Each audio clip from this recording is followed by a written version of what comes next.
C'est l'été et c'est pour Marc Nantais la pleine saison. Courchevel ne serait pas Courchevel sans ses chalets alpins, refuge de luxe d'une clientèle UP internationale. Quand je suis arrivé à Courchevel il y a à peu près 35 ans, plein de créativité sortant de l'école des Beaux-Arts à Paris, j'avais des volontés de réaliser certaines œuvres et à chaque fois que j'avançais un dessin, je trouvais une réponse classique qui était « ça ne se fait pas ». Je suis tombé un jour sur Marc Nantais qui, au lieu de me répondre « ça ne se fait pas », a pris un papier, un crayon et il a commencé à crobarder. J'ai trouvé un collaborateur qui a pu réaliser ce que j'imaginais. Nous avons commencé du plus simple et nous sommes allés au plus compliqué. Rien ne nous a repoussé, on a osé.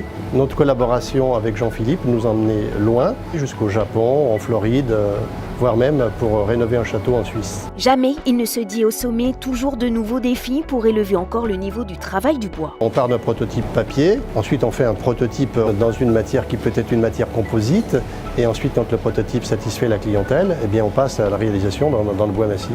Le challenge sur ce projet était d'allier des matériaux anciens tels que la chaux, le métal et le vieux bois pour obtenir un résultat très contemporain. Nous avons réalisé l'intégralité des boiseries, les parquets, les agencements intérieurs, les plafonds ainsi que tout le mobilier.